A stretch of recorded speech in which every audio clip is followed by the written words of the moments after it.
ရဏပီတိဝမ်စီတီသလိုလမ်းကြည်ဤတလုံးလုံးပြုံးမိပါရဲ့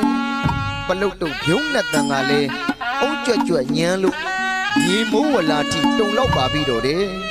ဖယားသခင်တတ်တော်ထင်ရှားရှိစဉ်ခါကကပိလနေပြည်တော်မှာရှိတဲ့ရွှေနန်းတော်သူအကြွရတော်ရမီဘုရားကချစ်သားရဟုလား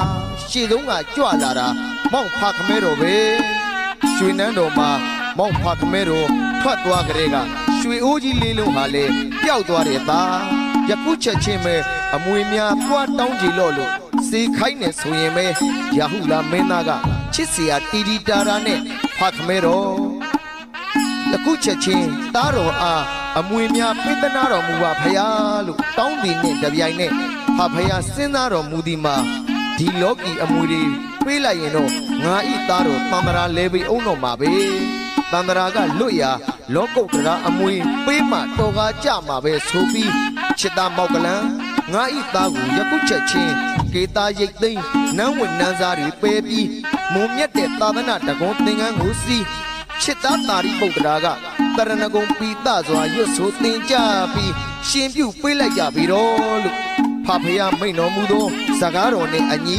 ရှင်အစရာဟုလာကဟုသာသနာသမိုင်းမှာထင်ရှားပြည်ပြင်းစွာရှိတဲ့ကဲ့သို့ယနေ့သာသနာဒါယကသာသနာဓာယိကာမတို့သည်ထိုထုံးနှံအစဉ်လာကိုနှလုံးသွင်းငါစိတ်မှာမှန်ပြီးဗုဒ္ဓဒေသနာအယောင်လင်းချိန်မှာတော့မန္တအတွင်းမှာလေယဟန်မြတ်တပင်ထေးဆရာအရှင်တို့အားပရိသာပင်ဆင်မြန်းကြတဲ့အပြင်သင်္ကန်းအစလူဝဲအစုံကိုလဲဇဘူးနဲ့တုံအောင်တွေ့ရမြင်ရသူများရဲ့ရင်ထဲမှာတော့ပီတိခုံးလိုက်ဘဝတ်သူစိုက်မတက်အမခန်းကြည်ညိုသရာပွားလောက်ပါပြီးတော့တယ်ကဘာကလည်းဖယားပွင့်တယ်ကဘာနိုင်ငံကလည်းဖယားစကားလိုက်နာပြီးထေရဝါဒကို